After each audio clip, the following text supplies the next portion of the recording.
오늘 주시는 말씀은 마가복음 16장 14절부터 20절까지 교독하도록 하겠습니다. 신약성경 85쪽입니다. 마가복음 16장 14절부터 20절까지 마지막 절이 되겠죠. 교독합니다.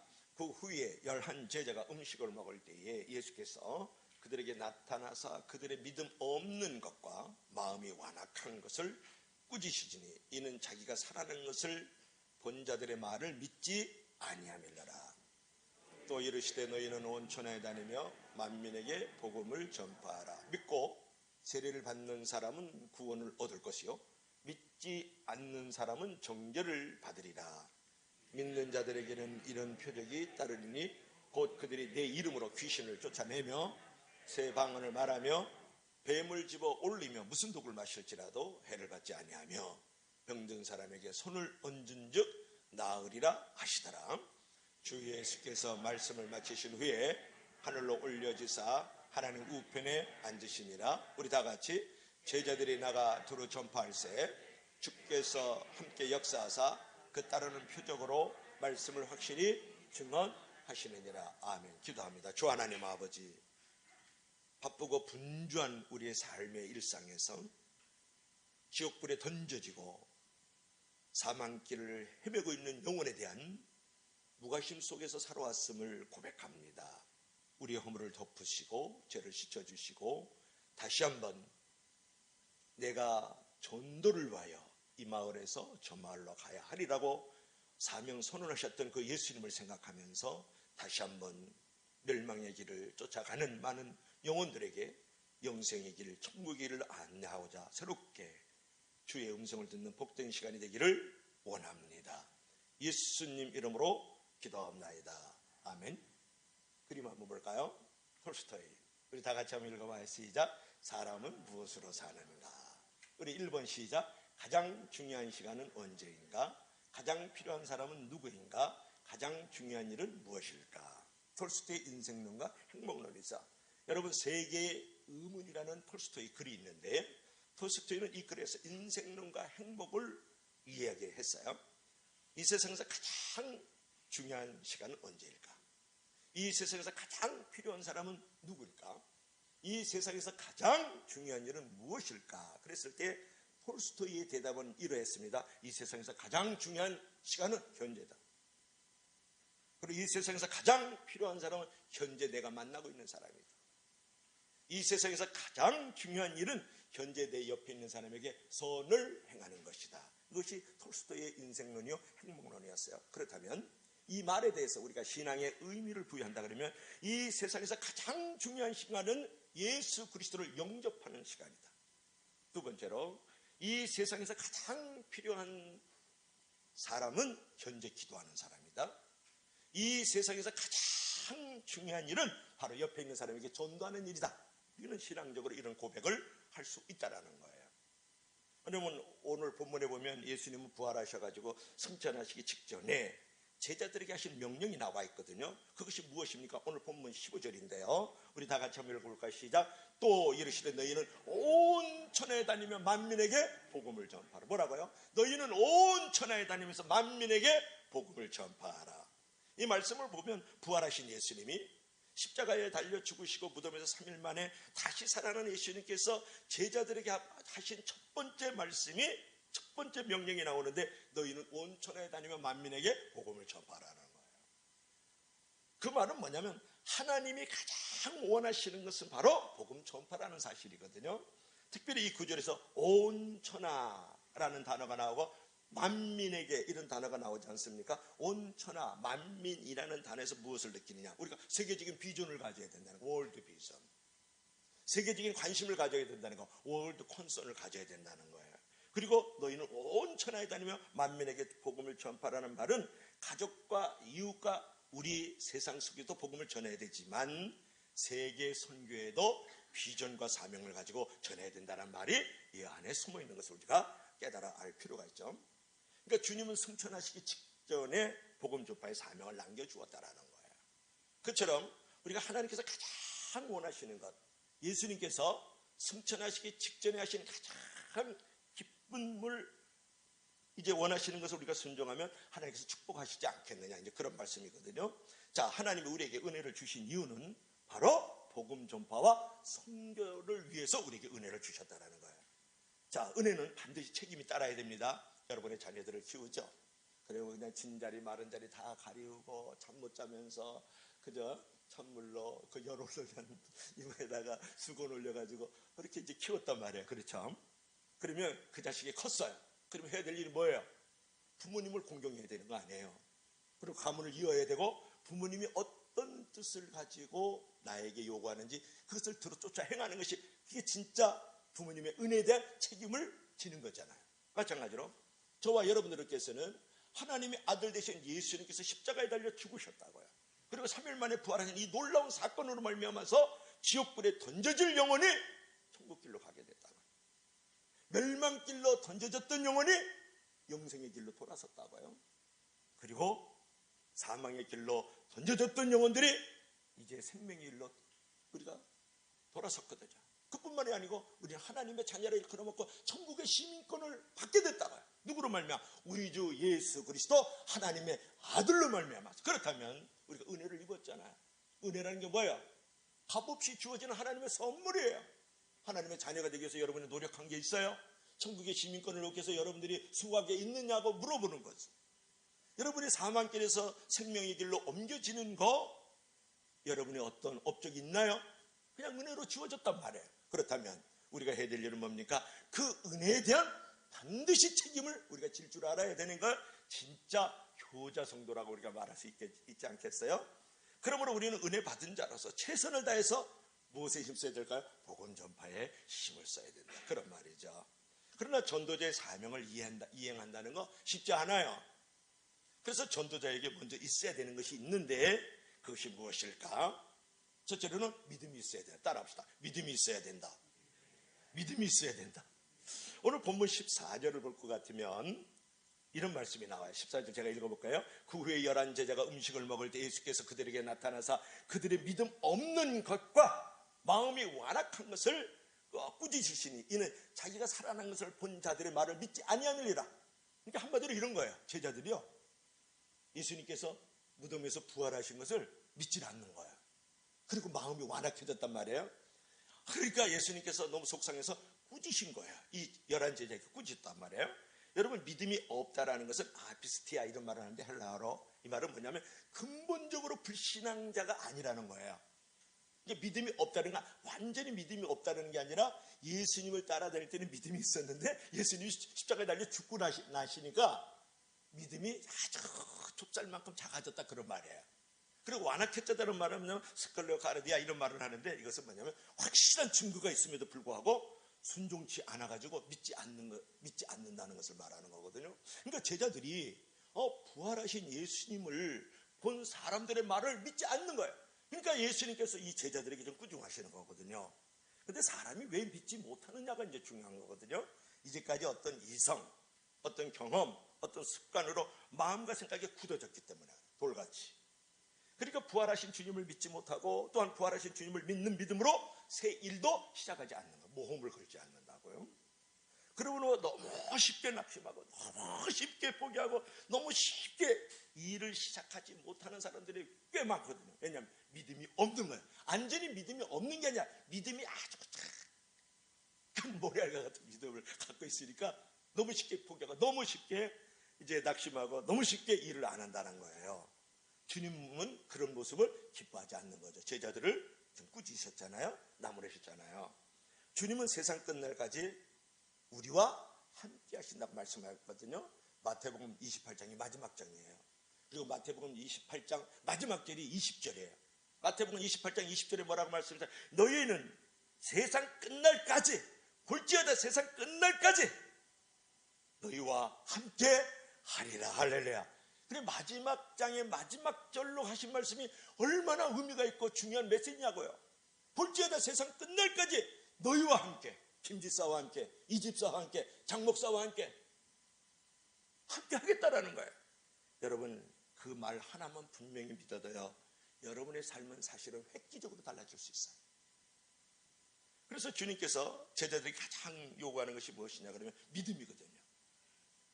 그래서 사실상 모든 실패의 원인을 추정하면 다 믿음 없는 것으로 말미암아서 모든 시험과 문제가 다가오는 거예요.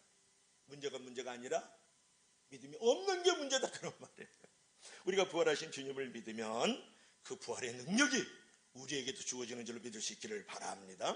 그래서 14절, 16절, 17절에서 계속 예수님께서 믿음을 강조하고 있는데 그 가운데서 17절 한번 읽어볼까요? 17절 다 같이 시작. 믿는 자들에게는 이런 표적이 따르니 그들이 내 이름으로 귀신을 쫓아내며 새 방언을 말하며 할렐루야. 믿는 자에게는 이런 표적이 따른다 그랬을 때 여기서 중요한 단어가 있어요. 믿는 자에게 이런 표적이 따른다는 말을 여러분 쉽고 간단하게 생각할 일이 아니라는 거야. 이 말씀은 짧은 구절이지만 우리에게 중요한 메시지를 주고 있는데 그것이 뭐냐? 먼저 믿어야 표적이 나온다는 거예요. 먼저 믿어야 기적이 나온다는 거예요. 먼저 믿어야 이적이 나온다는 거예요. 먼저 믿어야 축복이 있는 줄로 믿을 수 있기를 바랍니다. 먼저 믿어야 돼요. 표적을 주시면, 기적을 주시면, 이적을 주시면, 축복을 주시면, 형통을 주시면 내가 예수님 믿을 거야요. 그러면 영원히 예수님 못 믿어요. 믿어야 하나님도 보이고 하나님 음성도 들려요. 천국도 보이고. 믿으시면 다 같이 아멘 하시기 바랍니다. 우리가 복음 전파의 사명을 인식하고 믿음으로 나가면 하나님께서 표적을 주신다는 거예요.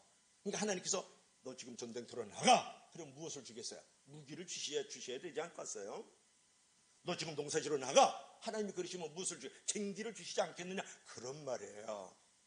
여러분, 하나님은 복음 전파의 사명을 맡기시면서 우리에게 능력과 권세를 부어주시는 분인 줄로 믿을 수 있기를 바랍니다. 비록 인간적으로는 불가능해 보일지라도 우리가 믿음을 갖고 전도를 시작하면, 복음 전파를 시작하면, 하나님의 말씀에 순종하면 하나님께서 능히 해낼 수 있는 지혜와 믿음과 환경을 열어주신다는 거예요. 그런데 사람들은 그렇게 하지 않거든요. 모세가 처음 하나님을 부르심을 받고 바로에 나가기 전에 표적을 달라고 막 그러거든요. 못 가요 나. 어떻게 지금 내가 바로궁에서 나와가지고 지금 40년 동안 광야에서 말이지 누더기 옷 입고 말이지 찰나는 검 차고 있던 거 버리고 말이지 지팡이 그 누들누들한 지팡이 지금 들고 있는데 내가 어떻게 지금 400만 명이나 되는 이스라엘 백성들을 건져내러 갑니까? 못 갑니다. 표적 좀 보여주세요. 그랬거든요. 그러니까 하나님은 절대로 그런 부분에 응답이 잘 안 되죠. 여러분 보세요. 홍해바다가 갈라졌다? 홍해바다 갈라져서 건너간 게 아니에요. 지팡이를 대니까 홍해바다 갈라지잖아요. 여리고성이 무너졌다? 여리고성이 무너져서 가나안 땅 공격하는 거 아니에요. 여리고성을 도니까 여리고성이 무너졌단 말이에요. 가나안에 이제 들어갈 때 요단강을 있잖아요. 그 갈라져야 들어가거든요. 요단강 갈라질 테니까 들어가라. 그러지 않았어요. 네 발을 요단강에 밟아. 이 요단강이 갈라졌단 말이에요. 내 몸을 갖다가 세상에 보여. 그러니까 문둥병자들이 10명이 막 달려가다 보니까 몸이 깨끗해지는 거예요. 믿음을 먼저 보여주시길 주 이름을 간절히 축원합니다. 그럴 때 기적이 오고 이적이 오고 표적이 오는 거예요. 하나님은 먼저 믿고 나아가면 표적을 주어주겠다. 그렇게 말씀을 한 거예요. 믿음이 얼마나 중요하냐고 여러분에게 말씀을 드리는 거예요. 믿음은 전도 사명을 가진 자에게 가장 기본적으로 있어야 될 은혜의 역사인 줄로 믿을 수 있기를 바랍니다. 자, 두 번째로 그럼 믿음을 가지고 나가면 이제 표적이 따라오는데요. 따라합시다. 표적이 따라온다. 기적이 따라온다. 이적이 따라온다.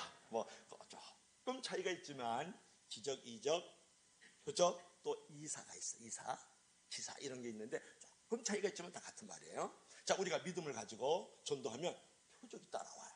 보세요. 본문 17절 말씀을 보면 전도 사명을 가지고 믿음으로 나가는 자에게 주님은 여러 가지 표적을 주시겠다고 말씀하셨는데 우리 17절 나왔으니까 한번 읽어봐요. 시작. 믿는 자들에게는 이런 표적이 따르겠다. 시작. 그들이 내 이름으로 귀신을 쫓아내며 새 방언을 말하며. 할렐루야. 그러니까 네 가지 표적을 주는 데 있어서 제일 먼저 너희들이 진짜 복음을 전하면 주님의 이름으로 귀신을 쫓아내는 놀라운 표적이 일어난다. 그런 말이에요. 귀신 한번 볼래요? 귀신 한번. 요거는 할로윈 데이 때 귀신이에요. 사실은 할로윈 데이는 간단히 얘기합니다. 우리나라 조상제사 드리는 것과 똑같아요. 죽은 귀신 섬기는 게 할로윈 데이예요. 근데 그 할로윈 데이의 그 마스코트예요. 이게 귀신이란 말이에요. 여러분, 귀신이라 그러면 사람들은 귀신하면 달걀 귀신, 몽달 귀신, 처녀 귀신, 군대 귀신 막 이런 귀신들을 얘기하거든요. 그런 것만 귀신인 줄 알아요. 그러나 실제로는 하나님을 대적하는 모든 인격적 활동을 귀신의 활동이라고 그러는 거예요. 뭐라고요? 하나님을 대적하는 모든 인격적 활동이 귀신의 장난이다, 그런 말이에요. 그런 의미에서 여러분, 잘못된 취미생활을 하는 사람들, 또 못된 습관을 가진 사람들, 나쁜 생각을 갖고 있는 사람들, 큰 의미에서 귀신들의 가스라이팅을 받는 거예요. 귀신의 조종을 받는 거다, 그런 말이거든요.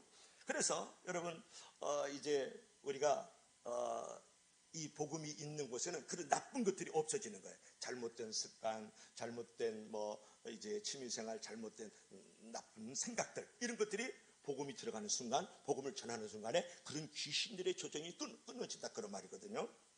근데 귀신을 보면은 우리 사도 바울이요, 전도를 해요. 전도를 하는데 어느 날 바울 선교팀이 이제 빌립보 쪽에서 이제 전도를 하는데 점을 쳐주는 귀신을 만나요. 이 귀신이 점을 쳐주면 돈을 벌잖아요. 그걸 주인한테 다 받자요. 근데 그 여정이요, 바울 이 전도팀을 알아보고서는 맨날 계속 쫓아다니면서 소리를 질러요. 뭐라 그러냐, 이들은 지극히 높은 하나님의 종이로다. 이들은 지극히 높은 하나님의 종이로다. 이들은 지극히 높은 하나님의 종이로다. 신령이에요, 귀신들도. 귀신처럼 알아봐요. 그게 하나님의 종인 걸 아는 거예요. 되게 신령하잖아요. 그런데 이 용한 이 점쟁이, 이제 그 귀신 들린 이 요정인데 계속 쫓아다니니까 얼마나 힘들어요. 불편하죠. 쫓아다니면서 자꾸 이들은 지극히 높은 하나님의 아들이라 그러니까. 그래서 이제 그 사도 바울이 결국은 귀신을 쫓아다니는 그 역사가 있거든요. 그래서 깜빵에 들어가요. 그게 이제 주 예수를 믿으라, 그러면 너와 내 집에 구원을 얻으리라. 그 귀신 쫓아냈다고 로마 군병에 잡혀가지고 감옥에 들어가서 착고에 매이고 채찍에 맞고, 그래서 감옥 문 열리는 기적 너무나도 잘 알죠. 여러분, 지금도 이 여정처럼 귀신에 붙잡혀 사는 사람이 많다라는 거예요. 항상 불안과 두려움에 사로잡다, 그 귀신에 붙잡혀 있다고 생각을 하면 돼요. 그리고 이사 날짜도 귀신에게 묻고, 결혼 날짜도 귀신 묻고, 이름 짓는 것도 귀신 묻고, 그 다음에 집에 들어가야 될 것도 귀신에게 물어보고, 막 그런 사람들이 있거든요. 그들의 문제는 뭐냐면 심령에 자유가 없다라는 거잖아요. 노예니까. 이제 더 나가서 한과 상처에 묶여서 사는 사람도 있고, 미움과 원한에 붙잡혀 사는 사람도 있고, 불평과 원망에 체질화돼서 삶을 사는 것도 큰 의미에서 다 귀신의 가스라이팅이에요. 가스라이팅은 간단해요. 내 의도대로 너의 인격을 조종하겠다는 거예요. 아주 한 기절로 얘기했어요. 그러니까 귀신들은 그렇게 해가지고 이들을 지옥불에 던져넣는 거예요. 사망길로, 멸망의 길로 던져넣는 게 그들의 사명이고 목적이거든요. 그리고 여러분, 여러 가지 사상, 철학 있고, 여러 가지 미신들도 있고, 유행사조 같은 것들이 있잖아요. 그 뒤에서 다 귀신들이 장난하는 거예요. 예수님을 못 믿기도 하고요. 그래서 우리가 부활하신 예수님을 믿고 나아갈 때에 이런 귀신들을 쫓아내서 포로된 자를 자유케 하고, 묶인 자를 풀어주고, 갇힌 자를 노연하게 하는 놀라운 귀신 쫓아내는 역사가 일어나는 줄로 믿을 수 있기를 바랍니다. 그뿐만이 아니고 귀신을 쫓아내며 그랬을 뿐만 아니라 새 방언을 말한다 그랬거든요. 오늘 본문 17절에 볼 것 같으면은 이제 하반부에서 새 방언을 말하며, 그런 말이 나와요. 여기서 뭐냐면 알아듣지 못하는 소리를 하는 것이 방언이거든요. 방언도 대신 방언이 있고, 또 대인 방언도 있고, 대물 방언도 있어요. 하나님과 하는 방언도 있고, 사람하고 하는 방언도 있고, 그리고 뭐 꽃이라든지 짐승하고 말하는 방언도 있어요. 중요한 것은 우리가 언뜻 알아듣지 못하는 소리를 하는 것을 방언으로만 생각하는 경우가 많거든요. 물론 그런 뜻도 있지만 새 방언을 말한다는 뜻의 큰 의미는 뭐냐면 언어가 바뀌었다, 그런 말이에요. 새 방언, 그러니까 뉴 퉁고, 그러니까 새 방언을 말한다는 것은 언어가 바뀌었다. 그러니까 사실상 복음을 가진 사람은, 전도를 하는 사람, 전도를 받은 사람, 어느 생활이 바뀌기 시작해요. 맨날 비판하는 말만 하던 사람이 갑자기 칭찬하는 말을 하고요. 맨날 정죄하는 것을 좋아하던 사람이 사랑을 좋아하기 시작하고, 사랑하는 언어를 쓰기 시작하고, 할 수 없어, 안 돼, 이렇게 부정적인 말을 하던 사람이 할 수 있다라는 긍정적인 말로 바뀌어지기 시작을 해요. 누가? 복음을 전하는 사람과 복음을 전함을 받는 사람이 말이죠. 만나면 매일 땅 사는 얘기만 하고, 그 다음에 맨날 아파트가 몇 동인데 거기가 값이 오르니 내리니 이런 소리는 하던 사람이 갑자기 예배에 뭐 기도, 전도 이런 소리를 하거든요. 그러니까 여성교회 회장님이 그랬다잖아요. 제주교 헌신 예배 드리는데 찬송가 109동 부르겠습니다. 그러니까 맨날 아파트만 쫓아다니니까 이게 몇 동으로 서 있는 거예요. 그리고 남성교회 회장님이 오래간만에 채직기 인도를 하는데 그분은 맨날 땅서러만 다녀. 땅값이 오르니 내리니까. 사랑하는 여러분, 신약성경 480원을 찾아주시기 바랍니다. 그렇게 되는 게 아니에요. 480원. 그러면 되겠어요? 예수님을 믿으면, 예수님을 전하면 새 방언을 말한다. 이제 그런 거죠. 그 다음에 이제 세 번째로는 우리가 이렇게 믿는 사람이 복음을 전하면 표적이 일어나는데, 자, 시작. 뱀을 집으며 무슨 독을 마실지라도 해를 받지 아니하며. 그러니까 초대교회 당시에는 이 말씀을 그대로 믿어가지고 뱀을 집는 종파가 있었어요. 이단 사입 종자가 있었다고요.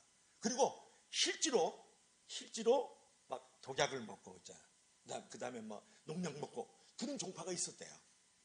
그게 있더라고. 보니까 이게 주석을 보니까. 그러니까 뱀을 집으며 무슨 독을 마셔도 해를 받지 않는 것. 이 말은 뭐냐면 자신의 믿음을 시험하기 위해서 진짜 뱀을 집고 농약 먹고 독약 먹으라는 게 아니에요. 구약 신약을 먹어야지 왜 농약과 독약을 먹어요? 이 말은 뭐냐면 이 말씀은 어떤 위기 상황에서도 하나님이 지켜주실 것이다 그런 말. 믿으시면 다 같이 아멘. 그러니까 뱀을 집으며 무슨 독을 마셔도 해를 받지 않는다. 이 말은 어떤 상황에서도 그 위기 가운데서도 해를 입지 않도록 하나님이 돌봐주신다. 복음을 받아들인 사람, 복음을 전하는 사람들에게 그 말씀을 하는 거예요. 그런데 여기서 우리가 이제 생각할 거 있어요. 뭐냐 그러면 우리가 해를 입었어요. 누구에게 돈을 빼앗겼어요. 그러면 돈을 다시 벌면 되잖아요. 집사님. 그런데 내가 다리를 다쳤어요. 다리가 조금 부러졌어요. 그러면 다시 그 해를 고칠 수 있어요. 병원에 가면 그저 기부스하고 그러면 약 먹으면 나요. 그런데 영원히 삶의 위기에서 건지지 못하는 해가 있다는 거 아세요? 다시 한번 묻습니다. 여러분 영원히 여러분의 해를 당했을 때 건져낼 수 없고 낫게 할 수 없는 일이 있다는 거 아세요? 어떤 해예요? 물어보잖아요. 여러분 지옥에 들어가면 그 지옥의 위기에서 여러분 건져내지 못합니다. 여러분 지옥에 들어서 불과 유황불이 타는 그 못에 던져지면 여러분 그 해를 건져낼 수가 없어요. 고칠 수가 없다고요. 여러분 지옥은 어떤 곳이냐? 한번 지옥을 한번 볼래요? 지옥을 볼까요? 이게 짐승들이 들어가는 거죠. 거짓말하는 자가 들어가는 거죠. 우상 숭배하는 자가 들어가는 곳인데 여기를 가만히 보면은 불꽃 가운데에서 끊임없이 신음하고 고통하여 죽을래야 죽을 수도 없고 나올래야 나올 수도 없고 하는 그런 데서 지금 불꽃 가운데 고민하고 슬퍼하고 탄식하는 이 영혼들이 여기에 있잖아요. 여러분 지옥은 어떤 곳이냐? 첫째로는 분리된 장소예요. 영원히 분리된 장소. 뭐라고요? 지옥은 하나님의 임재와 하나님의 그 축복으로부터 영원히 분리된 것을 말하는 거예요. 그러니까 지옥은 하나님의 집에 있는 사랑하는 자들로부터 영원히 분리된 곳이다. 지옥은. 두 번째로 지옥은 뭐라 그랬어요? 다 같이 시작. 영원한 고통의 장소라 그랬잖아요. 영원한 고통의 장소. 지옥의 고통은 영원하고 끝이 없는 고통이라는 데 문제가 있어요. 여러분 감방에 들어가면요 나올 기약이 있어요. 병원에 들어가면 나올 약속이 있다고요. 내가 다른 나라에 몰래 들어갔다가 잡히면요 그래도 이렇게 정치적으로 교류 협상해가지고 나올 그 기대감이 있는 거거든. 여러분 지옥에 들어가면 영원한 고통의 장소에서 전혀 소망이라고는 없는 곳에서 계속 불꽃 가운데 고민하면서 고통 속에서 지내야 되는 곳이 바로 지옥이라는 거예요. 여러분 불과 유황불이 타는 그 못에서 영원토록 거기서 고민하고 죽을래야 죽을 수 없고 나올래야 나올 수도 없고 부득이도 죽지 않고 벌레도 죽지 않는 그곳에서 영원히 신음을 해야 된단 말이에요. 그런데 여러분 영원토록 지옥불에 던져진다 그러니까 그냥 뭐 유행가 가사라든지 무슨 뭐 수필집 읽는 것 같은 느낌이 많아요. 영원히 사랑해요 뭐 이런 거. 영원토록 그대를 그리워합니다. 그래서 이 영혼을 갖다가 너무 쉽게 생각하거든요. 여러분 영혼이란 단어를 한번 얘기해 줄게요. 영혼이란 것은 뭐냐 그러면 백두산만한 하강암 돌산이 있어요. 그런데 독수리가 날라와요. 독수리가 딱 1년에 한 번 날라와서 백두산만한 그 돌산을 날개로 살짝 치고 가요. 그래가지고 백두산만한 돌산이 없어지는 게 영원이에요. 그러면 어떻게 돼요? 그것도 영혼의 초입이에요. 태평양 물이 있어요. 독수리가 날라와요. 날라와가지고 1년에 한 번 딱 물을 한 모금 먹고 가요.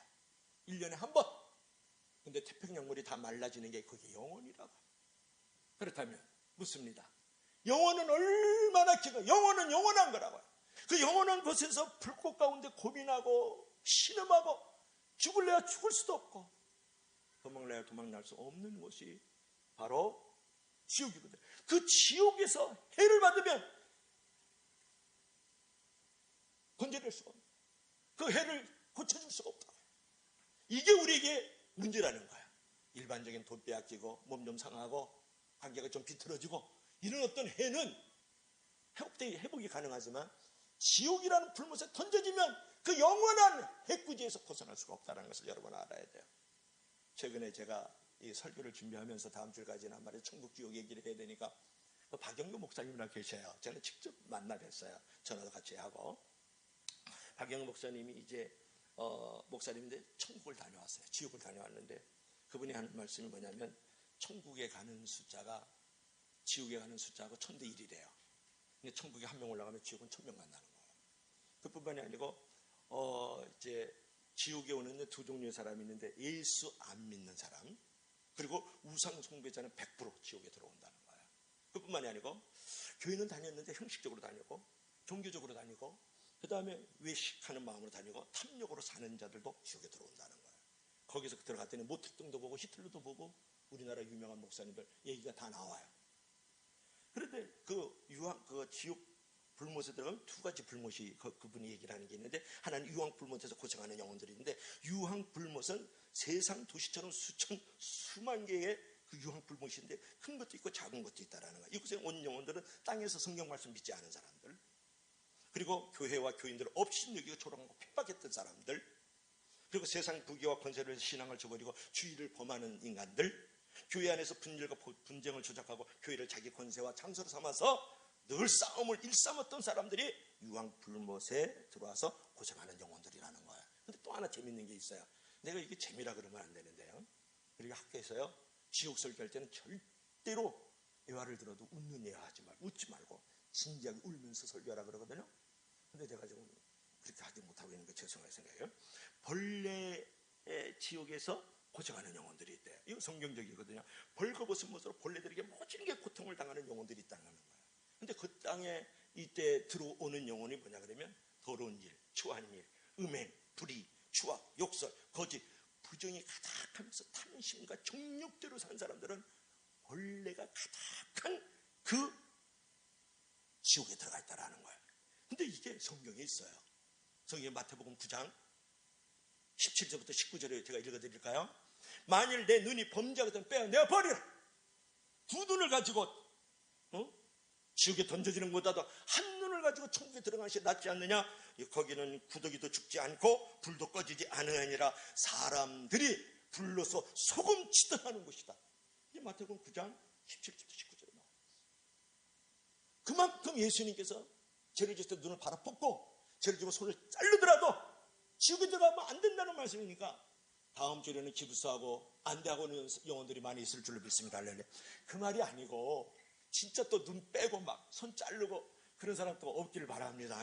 여러분 순종을 잘해가지고 그런 경우도 있는데 그만큼 천국을 가야지 지옥 가면 안 된다는 거예요. 옆에 있는 분하고 인사하세요. 지옥에서 만나지 말자. 다시 한번 옆에 있는 여기 부부는 왜 안 해? 시작. 지옥에서 만나지 말자.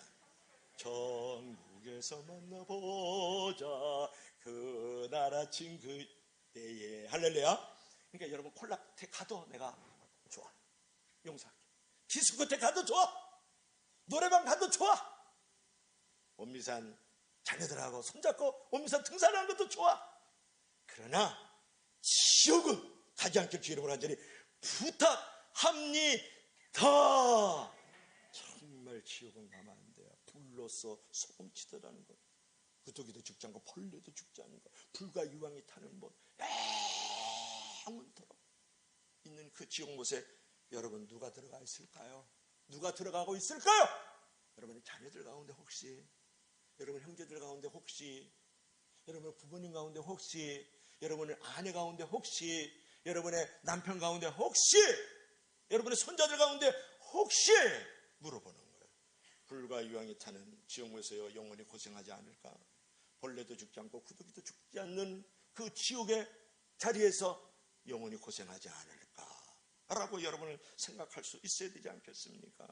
그들이 슬피 울며 이를 가는 곳, 그래서 죄의 열매를 거두는 장소, 이 땅에서 죄를 지으면 모두가 다 슬피 울며 이를 가는 열매를 거둘 수밖에 없잖아요. 그런 일이 저와 여러분들에게 일어나지 않기를 주의 이름으로 간절히 부탁합니다.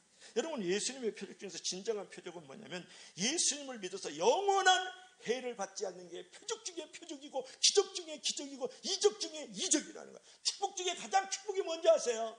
땅 넓어지고 뭐 건물 층수 올라가는 거, 내 지금 카드에 돈이 많이 들어요. 그게 진정한 축복 아니라고요.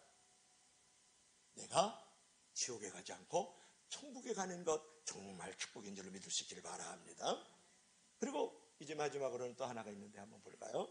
여러분, 병든 자에게 손을 얹은 즉 나으리라, 그렇게 이제 말씀을 했거든요. 보세요, 예수님께서 지금 병든 자에게 손을 얹은 즉 낫게 한다. 마지막 네 번째로 표적은 뭐냐 그러면, 놀라운 치유의 능력이 있다는 거예요. 복음을 전파하면, 복음을 받아들이면 복음이 가는 것마다 심령이 회복되고요, 가정이 회복되고요, 인간관계도 회복되고, 하나님과 나와의 관계도 회복이 되거든요. 어떤 뜻에 있어 하나님을 외로하는 경우를 제외하고는 병든 자도 회복이 일어나요. 그런데 생활 속에서 여러분 회복이 일어난다는 거 아세요? 낫는다 그러니까 꼭 병든 자가 병든 자에게 손 얹은 즉 낫는 이런 표정만 생각하지 말고, 삶의 환경들의 생활이 나아지는 것도 놀라운 표적 중에 하나거든요. 지금 삶에 여러분 길이 보이지 않고 침체하고 있다고 느끼면은 무엇보다도 전도와 선교를 앞세워야 돼요. 뭐라고요? 사업이 안 됩니까? 그러면 기도만 하지 말고 동네 슈퍼마켓 주인이라도 전도를 해봐야 돼요. 그럼 전도와 사업이 무슨 관계가 있습니까? 무슨 상관관계입니까? 여러분 이렇게 물어볼 수 있잖아요. 하나님은 반드시 전도의 문을 열 때 사업의 문도 열어주는 줄로 믿을 수 있기를 바랍니다. 여러분, 가정이 어렵습니까? 그때 고민하지 말아야 돼요. 가정이 어려우면요, 전도원금 하세요? 선교원금 하세요? 목사님이 재정이 좀 필요한가 보다, 드디어 지금 본색이 나오는구나, 영혼 본색, 전도 본색, 그거 아니에요. 여러분, 가정 문제와 무슨 선교와 무슨 관계가 있겠나 그랬지만, 주님은 주님의 최후의 명령, 마지막 유언, 지상 대계명을 먼저 준행하면 여러분의 가정도 안정된다는 거 아세요? 평안해진다는 거야. 그리고 놀랍게 가정 안에 천국을 막 이루어준다는 거예요. 믿을 수 있으면 다 같이 아멘 하시기 바랍니다. 지금 나라 경제가 어려워요. 정치적으로 불안해요. 이때가 더욱더 무엇을 할 때냐? 전도하고 선교할 때야. 선교의 꿈이 클수록 개인의 복도 더 커진다는 거 아셔야 돼요. 전도를 열심히 내면 낼수록 하나님께서 여러분의 삶의 환경에 열심을 내어준다는 걸 믿을 수 있기를 주의 이름으로 간절히 부탁합니다. 복음을 전하면 모든 상황에서 낫게 된다는 걸 얘기하는 거예요. 개인만 나아지는 게 아니라 가정도 나아지고, 관계도 나아지고, 하나님 관계도 나아지고, 나의 모든 생활도 나아진다는 거예요. 영국의 빅토리아 여왕 시대에요, 가장 복음 선교를 많이 했어요.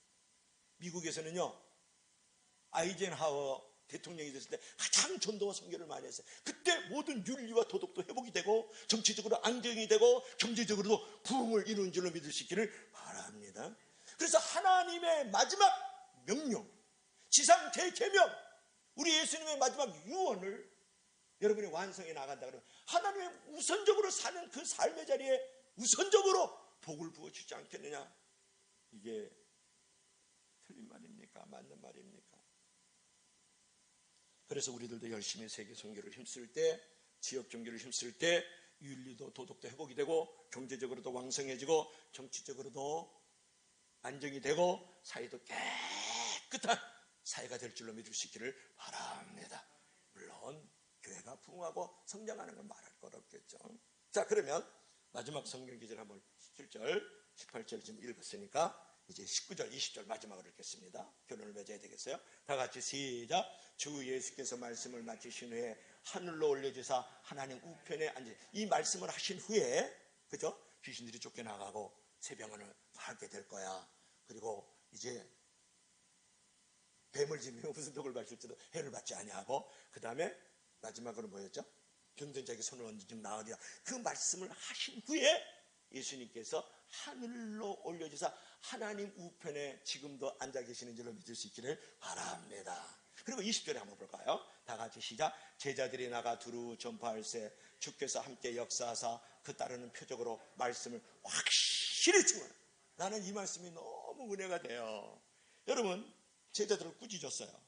그래서 예수님께서 믿음으로 나가서 전도해라. 그럼 네 가지 표적이 올 거야. 귀신들도 쫓겨나가고 방언도 하게 되고, 그 다음에 뱀도 짖고 독을 마셔도 해를 받지 아니하고. 물론 이 사도 바울은 멜리데섬에서 뱀을 집었을 때 해를 당하지 않았어요. 그뿐만이 아니고 병든 자에게 손을 얹어 나으리라. 이 말씀을 하셨을 때에 제자들이 아멘한 거예요. 아멘했어요. 보세요. 제자들이 나가 두루 전파했다. 전도행전이 여기 있잖아요. 전도행전. 그 다음에 주께서 함께 역사했다. 그러면 나갈 때 전쟁터에 내보내면서 하나님께서 무기 안 주시겠느냐 그런 말이에요. 다시 한번 얘기할까요? 밭갈러 논말로 내보내면서 쟁기 안 주시겠냐 그 말이에요. 그래서 제자들이 둘 나가니까 드디어 믿음으로 나가는 그 모습을 보고 주님께서 함께 역사하셨다. 동행해 주셨다 그런 말이에요. 이것이 무슨 행전이에요? 동행의 행전이지 뭐. 두루 나가서 전파할세 이건 전도행전. 이건 제가 만든 거예요. 묵상에서. 그리고 주께서 함께 역사했다. 동행행전이죠. 그 다음에 중요해요. 동행하시기만 하나? 약한 자가 동행하면, 병든 자가 동행하면 무슨 의미가 있어요? 하나님의 아들 되신 우리 주 예수 그리스도께서 권세가 있고 능력 있는 그분이잖아요. 그분이 동행하니까 그 따르는 표적으로 말씀을 확실히 증언하시는 능력행전인 줄로 믿을 수 있기를 바랍니다. 능력행전이 온 거예요. 제자들이 전도행전을 갔더니 예수님께서 동행행전하시고 동행만 하셨을 뿐만 아니라 능히 표적이 일어나도록, 기적이 일어나도록, 이적이 일어나도록 예수님께서 확실한 증언으로 함께 하신 줄로 믿을 수 있기를 바라요. 능력행전이 됐다 그런 말이에요. 여러분 아무 의심하지 말고 불신앙하지 말고 내가 전도하면 예수님이 곁에 계셔. 예수님이 곁에 계시면서 나에게 능력과 권세로 함께 하셔서 내가 말씀을 전하는 그 일을 확실하게 증언하는 역사가 일어나는 줄로 믿을 수 있기를 바랍니다. 따라해봐요. 시작. 전도행전, 동행행전, 능력행전. 지금 공원에서 이 코로나 기간에 우리 전도하잖아. 근데 오늘 결론을 맺어야 되겠죠. 자, 이럴 때 우리가 찬양했어요. 큰 권세 주께 있으니 큰 권세 주께 있으니 너는 가서 주의 복음 전하라. 주가 너 항상 지키리라. 할렐루야. 그 찬양이 여기에 딱 맞는 19절 20절의 말씀. 자, 오늘 결론 들어가겠습니다. 다 같이 읽어봐요. 시작. 전도는 예수님의 지상대명령이다. 복음 전파는 성공보다 중요하고 자손보다 중요하고 행복보다 중요하다. 믿으시면 다 같이 아멘 하시기 바랍니다. 이 사진은 어저께 제가 광야교회에 갔다 왔어요. 제가 사막에 길을 내는 사람들 이사잖아요. 그래서 주머니에다가 100만 원을 딱 넣어가지고 후원금으로 잠바 1,500불을 노숙인들에게 나눠주면서 전도하는 전도행전이에요. 예산이 5천만 원이 들었는데 매년마다 이 광야교회로 5천만 원 채워져요. 정말 은혜 중에 은혜고 기적 중에 기적이고 축복 중에 축복이라. 그래서 제가 여기 가가지고 이제 축도를 딱, 저는 축도 복사행전로 믿을 수 있기를 바랍니다. 돈을 한 3천만 원 내면 설교하는데 제가 은퇴하기 전에는 한 번 나도 설교 한번 하고 싶어요. 김 XX 목사님이 설교하시는데 내가 안 들리면 저 밑에 있는 사람 더 안 들리는 거예요. 나 한번 하고 싶어. 3천만 원 있어야 돼. 잠바가 1인당 2,000원에 2만 원에 1,500불이면 3천만 원. 1,500불을 나눠주면 한 1,000명 왔더라고요. 500불도 기린에서 또 나눠자. 제가 그런 일에 가르쳐요. 그래서 100만 원 딱 가가지고 저도 50불 한 거예요. 100만 원이면 50불. 원래 10만 원 산 20만 원, 30만 원짜리 잠바를 협찬을 해가지고 2만 원 정도로 주는 거예요. 무슨 말씀인지 알죠? 그것도 기적이잖아요. 그래야 노숙인들은 절대 빨래 안 해 입습니다. 그래서 그냥 벗어서 더러면 버려요. 그래서 그냥 내복 입고다가 얼어 죽어요. 그리고 역사 옆에서. 그러니까 이 잠바 하나가 생명 살리는 거예요. 그리고 복음을 전하고 연예인들 막 오고 막. 저도 장광 장로하고 장광 그 영화 배우 있죠. 같이 모여서 밥 먹고 서울대 교사하고 밥 먹고 나를 우습게 보는 사람 많더라고 우리 교회에. 진짜 아니야. 나가면 나도 유명인. 어휴 진짜. 그래가지고 이제 결론 맺습니다. 요건 자르세요. 반드시 요건 잘라야 돼. 자, 하나님은 우리에게 복음 전파의 사명을 주셨다. 웃지 않길 바랍니다. 지옥 천국 지금 설교하고 있는데 그 사명을 주시면서 우리는 그냥 보내시지 않고 믿는 사람에 따른 놀라운 표적을 주셨다는 거예요. 우리가 그 사실을 믿고 세상으로 나가면 하나님 우리를 통해서 반드시 놀라운 역사를 이루어가는 줄을 믿으시길 바랍니다. 하나님 우리를 구원하신 목적은 영적인 등대로서 복음의 빛을 비추며 살라는 거예요. 그런 삶이 없으면 그런 삶은 알맹이가 없는 의미 없는 삶이라고 일컬어도 조금도 부족함이 없죠. 복음 전파는 성공보다 중요한 거예요. 복음 전파는 자선보다 중요하고요. 복음 전파는 행복보다 중요하다. 그래서 우리 전도주간을 맞이하고 있잖아요.